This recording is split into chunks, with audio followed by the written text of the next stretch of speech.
오늘은 이 고린도전서 15장 전체를 본문 삼아서 바울이 말한 부활에 대해서 말씀을 전하고자 합니다. 성도님들 중에 들으는 목사님, 구원은 확실히 믿어지는데 근데 말입니다, 이 부활에 대해서는 아직까지요 또 믿어지지 않습니다. 아니, 구원이 믿어지는데 어찌하여 부활이 안 믿어진다 말입니까? 그래서 곰곰이 생각해 보니 이분이 서당계 3년의 신앙이구나.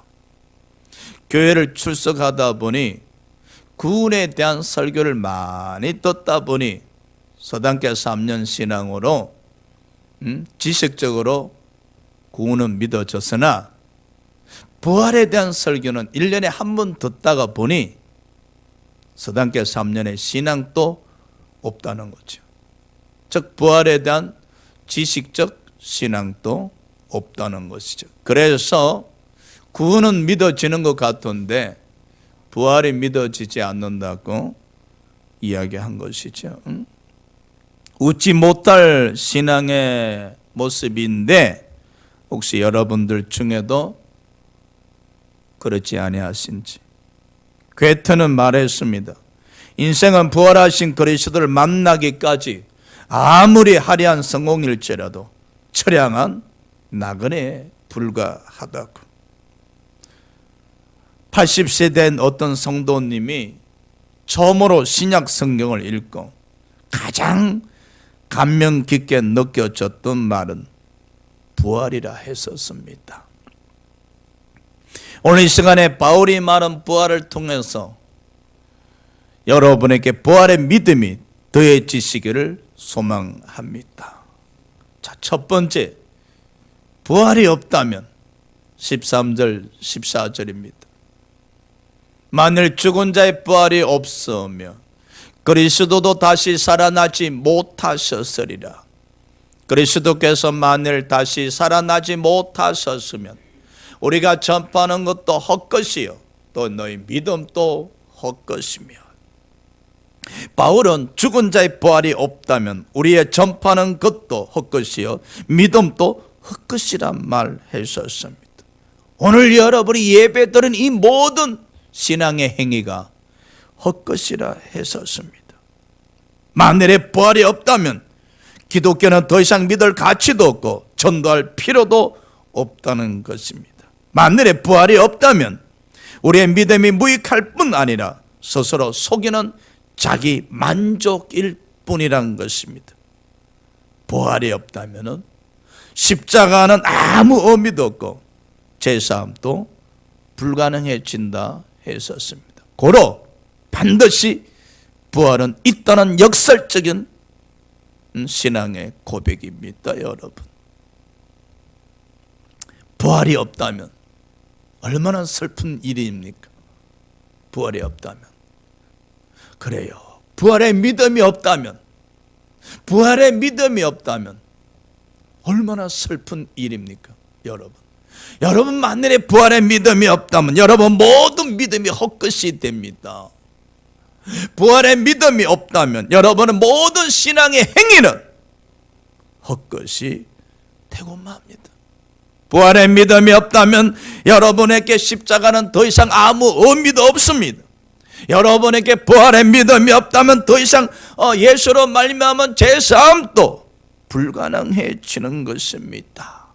그러니 부활이 있는 믿음을 소유하시기 바랍니다.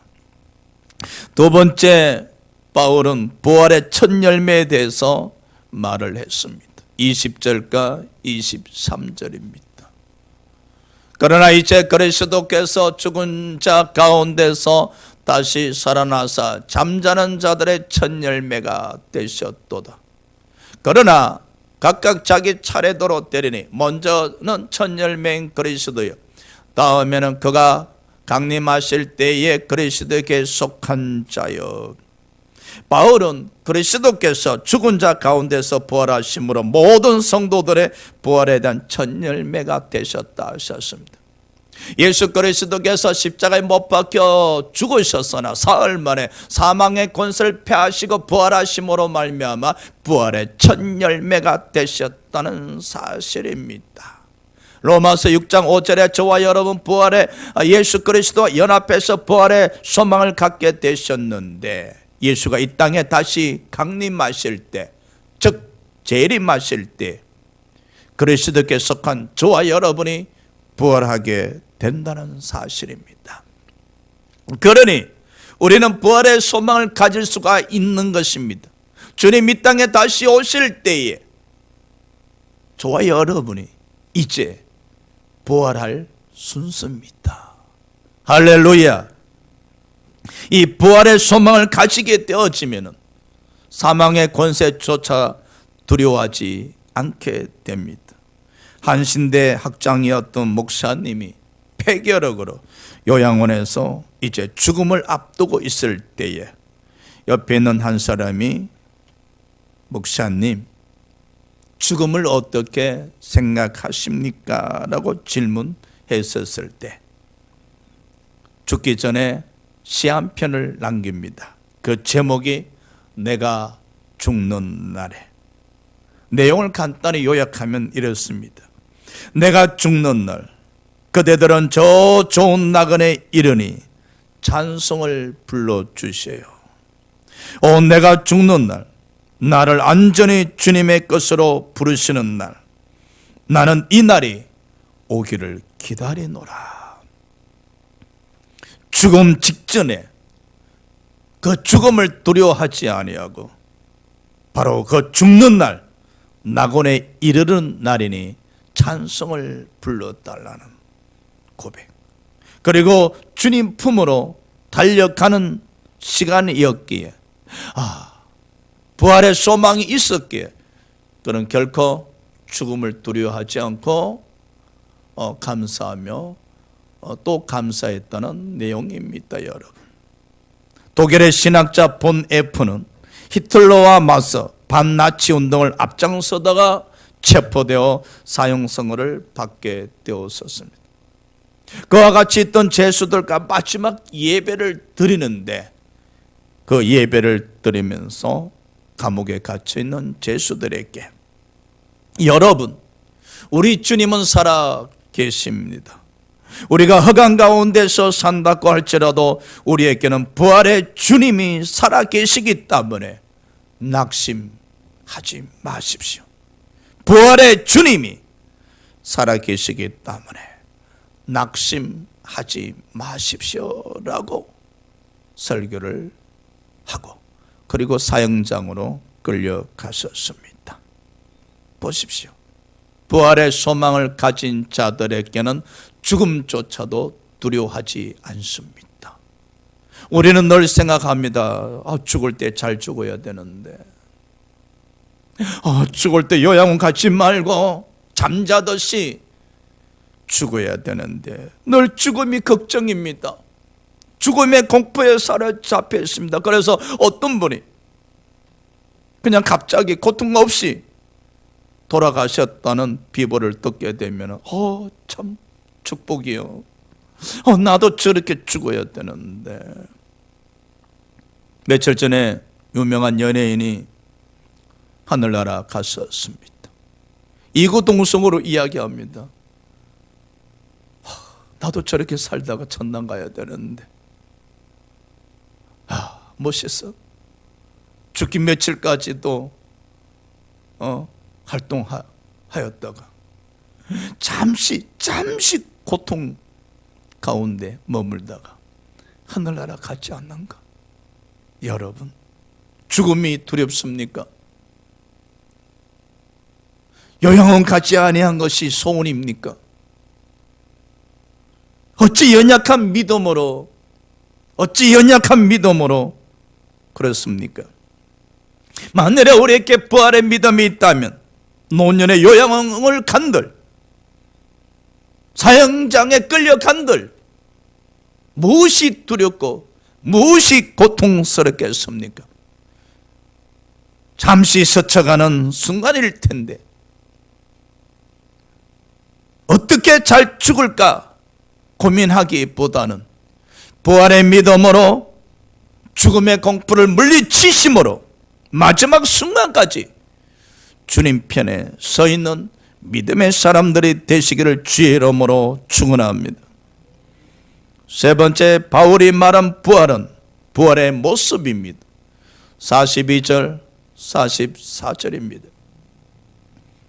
죽은 자의 부활도 그와 같으니 썩을 것으로 신고 썩지 않을 것으로 다시 살아나면 욕된 것으로 신고 영광스러운 것으로 다시 살아나면 약한 것으로 신고 강한 것으로 다시 살아나면 육의 몸으로 신고 신령한 몸으로 다시 살아나나니 육의 몸이 있은즉 또 영의 몸도 있느니라.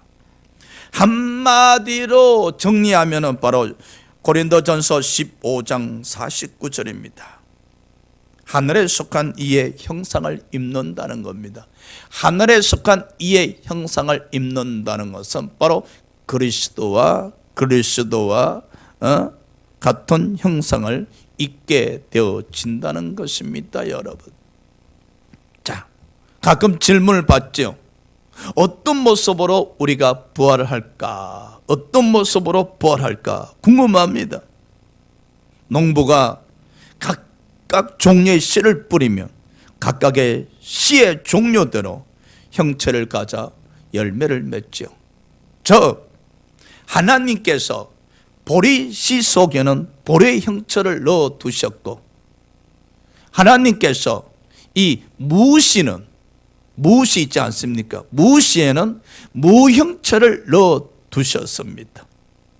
그래서 농부가 씨를 뿌리게 되어지면 하나님께서 형체를 넣어 두신 대로 바로 보리 형체가 나타나고 무 형체가 나타나게 되는 것이지요. 마찬가지로 저와 여러분이 부활하실 때 모습은 바로 42절에서 44절의 말씀처럼 현재 육체는 썩고 욕되며 약한 것이나 부활의 육체는 영원히 썩지 아니하면 영광스럽고 강하며 신령한 몸으로 순식간에 변하는데 그 모습이 바로 그리스도와 같은 형상을 입게 된다는 겁니다. 바울은 이 씨의 비유 형체를 통해서 부활할 때 모습을 설명한 것이죠. 다시 설명드리면 각종 씨가 있습니다. 그 씨를 뿌리면 땅 속에서 그 씨가 죽음과 동시에 그 하나님이 주신 형체대로 열매를 맺게 되어지지요. 마찬가지로 저와 여러분이 부활할 때에 그리스도의 형상과 같이, 그리스도의 형체같이, 그리스도의 형상이 아니고 그리스도의 형체와 같이 신령한 몸으로 부활하게 되어진다는 사실입니다. 한마디로 정리하면은 그리스도의 형체같이, 그리스도의 형체같이 신령한 몸으로 부활하게 되어진다는 겁니다. 할렐루야. 그렇게 부활해서 고린도전서 13장에 보면은 매 순간 생활마다 우리는 하늘나라에서 그리스도를 뵙게 되어진다는 사실입니다. 얼마나 감사합니까? 부활되지 예수 믿지 않는 자들도 역시 부활해서 지옥의 고통에 가게 되죠. 예수 믿지 않는 자들은 부활해서 지옥으로 가서 영원토록 고통당하게 되나, 예수 믿고 구원받은 백성들은 예수가 이 땅에 재림하실 때 부활함으로 아버지 나라에서 매 순간순간마다 아버지를 뵈면서 아버지 은혜 가운데서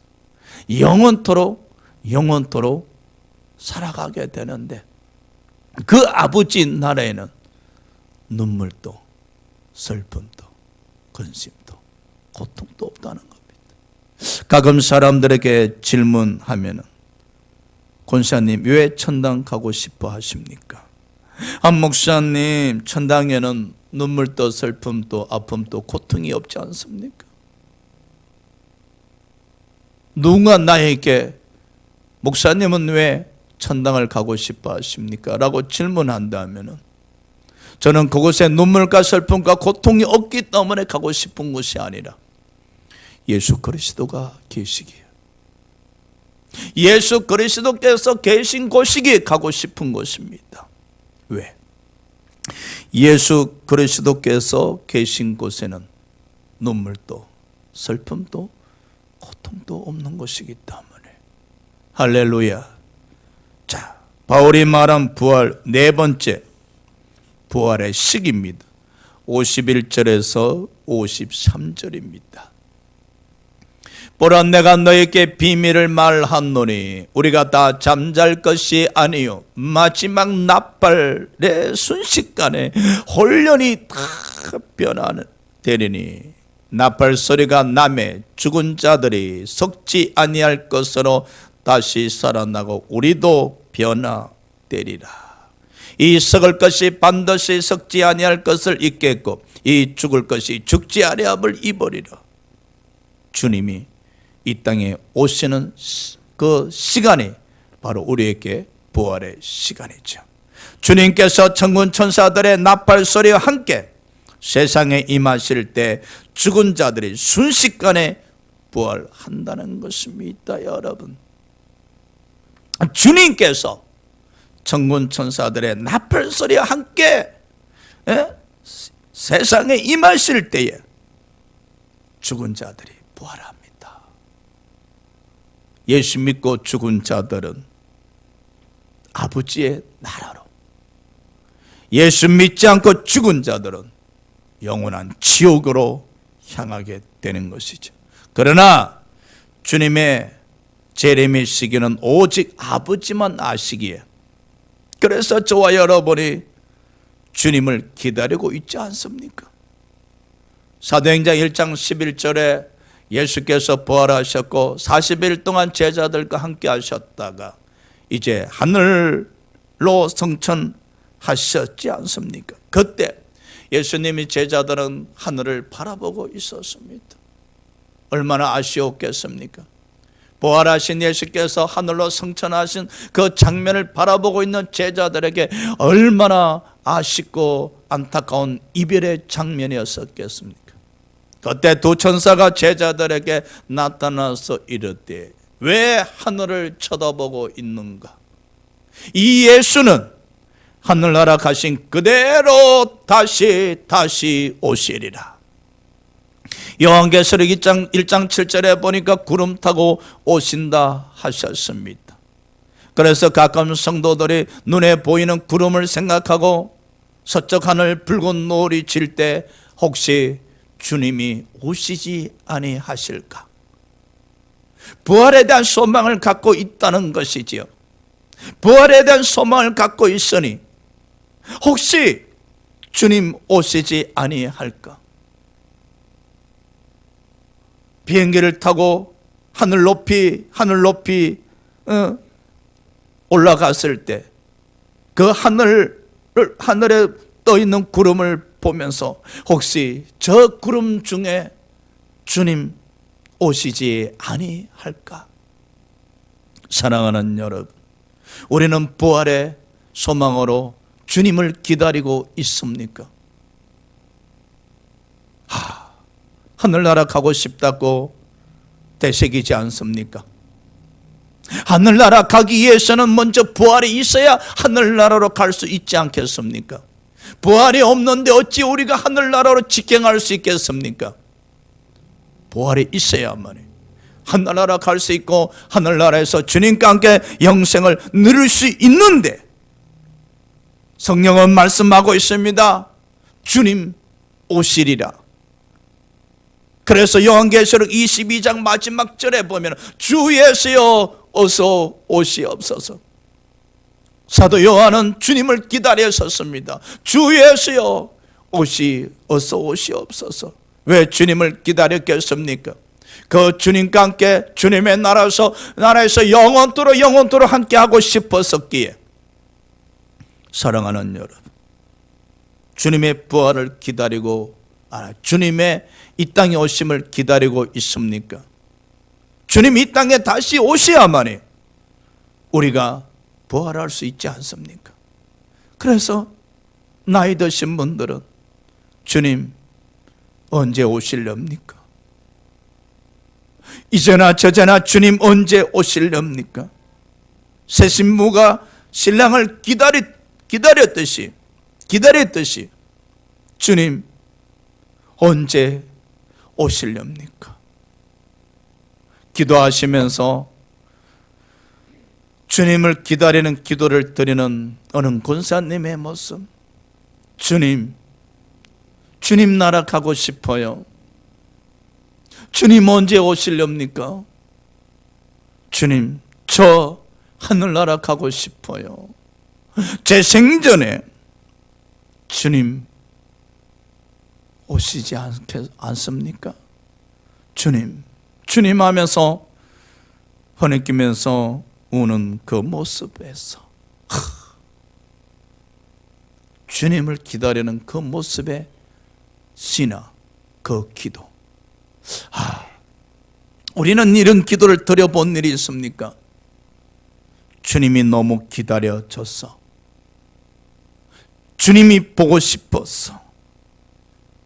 예수님의 제자들처럼 주위에서요 없이옵소서라고 하면서 너무 기다림에 지쳐서, 너무 주님 기다림에 지쳐서 주님 언제 오시렵니까? 제가 주님 기다림에 너무 지쳐 있사옵나니 주님 언제 오시렵니까? 부활의 믿음을 갖고 우리가 신앙생활을 할 수 있다면 우리는 성령의 나타나심을 사모하셔야 됩니다. 성령의 나타나심이 여러분 각자에게 임하실 때 우리는 주님을 기다릴 수가 있는 겁니다. 여러분, 이 부활절을 맞이해서 성령의 나타나심이 여러분에게 강하게 임하셔서 주님을 기다리는 믿음이, 그리고 주님에 대한 믿음의 소망이 넘치기를 주의 이름으로 축원합니다. 바울이 말한 다섯 번째 부활을 믿으면 죄를 짓지 않습니다. 34절입니다. 깨어를 행하고 죄를 짓지 말라. 하나님을 알지 못하는 자가 있기로 내가 너희를 부끄럽게 하기 위하여 말하노라. 부활의 믿음을 가지면 죄를 짓지 않습니다. 어떻게? 생각해 보십시오. 우리의 생각이 하나님 편에 서 있지 않습니까? 우리의 생각이 하늘나라의 소망을 두고 있기에, 다시 오실 주님을 기다리고 있기에 우리의 생각이 세상을 벗어나 있지 않습니까? 우리의 생각이 세상 안에 머물러 있지 않고 세상을 떠나 하늘나라에 가 있지 않습니까? 그러니 죄를 지을 수가 없는 것이지요. 우리는 가끔 이런 기도 드립니다. 하나님, 이러한 죄를 더 이상 짓지 않게 역사하여 주시옵소서. 제 힘과 능력으로 감당할 수가 없사오니 하려 주여 이 죄를 더 이상 짓지 않게 하여 주시옵소서라고. 그러나 돌아서면 또 죄를 짓습니다. 그러나 여러분, 우리의 생각이 부활의 믿음을 갖고 하늘나라에 대한 믿음을 갖고 영생에 대한 믿음을 갖고 구원의 은혜에 대한 믿음을 갖고 오직 예수를 바라보고 있노라면 이미 그는 하늘나라에 대한 소망으로 세상을 이긴 자들입니다. 믿음으로 세상을 이긴 자들이기에, 세상을 이미 떠난 자들이기에, 세상을 생각하지 않는 자이기에 죄를 지을 수가 없습니다. 여러분, 자, 부활의 믿음을 갖게 되면은 고난을 극복하게 됩니다. 30절입니다. 또 어찌하여 우리가 언제나 이 염을 무릅쓰리요. 사도 바울은 고린도후서 11장을 보면 말입니다. 1차, 2차, 3차 선교 여행을 하면서 얼마나 고난과 핍박을 당하셨는지, 배를 타고 가다 파손되어서 죽을 고비를 넘겼고 돌에 맞아 죽을 고비를 당했었고 40에 하나 매를 당해서 매를 맞음으로 또 죽을 고비를 당했었고, 고린도서 1장에 그 고난과 역경을 표현했기에 이 핍박이 사형 선고에 이르게 하였도다. 얼마나 복음을 전하면서 고통스러웠으며 얼마나 복음을 전하면서 힘들었으며 이 고난이 사형 선고에 이르렀다고 했었을까요? 그 사형 선고에 이르는 고통 속에서도, 그 위험 속에서도 그가 포기하지 아니했던 단 하나의 이유는 부활의 믿음이었기 때문입니다. 로마서 8장 18절에 고백하기를 땅의 고난은 잠시나 하늘나라에서 그 영광, 하늘나라에서 그 영광은 영원하리라. 부활의 믿음으로 말미암아 극복하고 견딜 수가 있었던 것입니다. 초대교회 성도들은 빈손으로 로마 제국에 항거했었습니다. 그들은 자기를 죽이는 자들 위해서 오히려 기도를 했었습니다.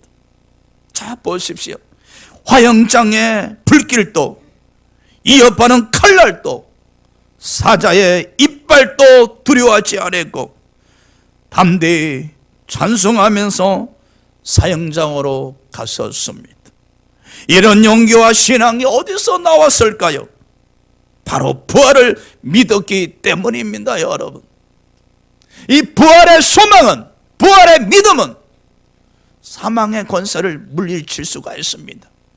사망으로 주어지는 공포를 물리치고 승리할 수 있기에 어떤 고난과 핍박 속에서도 믿음으로 전진 또 전진할 수가 있는 겁니다. 사랑하는 여러분, 1년에 한 번 예배 드리는 부활절로 말미암아 목사님, 구원은 믿어지는데요, 부활은 글쎄요. 목사님, 구원은 믿어지는데요, 부활은 글쎄요. 서당계 3년에 의한 지식의 믿음으로 신앙생활을 할 것이 아니라 도마가 생각납니다. 부활하신 주님의 옆구리에 손을 넣어보지 아니하고는 나는 믿을 수가 없노라. 예수께서 도마에게 나타나셔서 이르시되, 도마야, 너는 나를 본 거로 믿는가? 보지 않고 믿는 자들은 복되도다. 보지 않고 믿는 자들은 복되도다.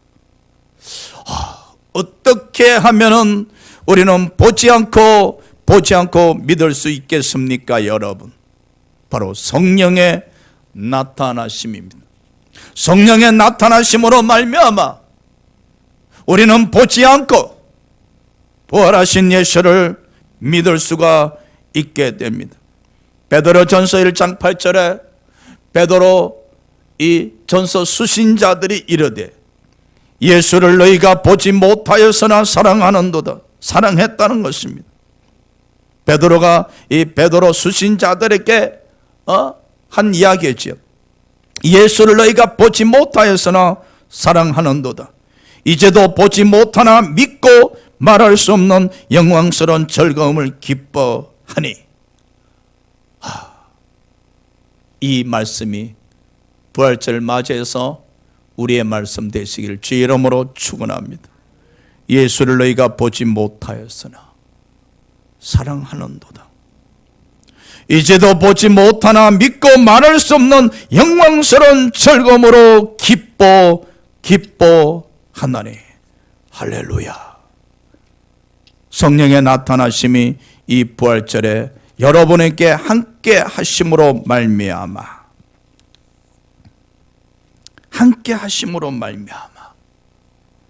예수를 보지 못하였으나 믿는 여러분 되시기를 다시 한번 소망하며 기도하며 축원합니다.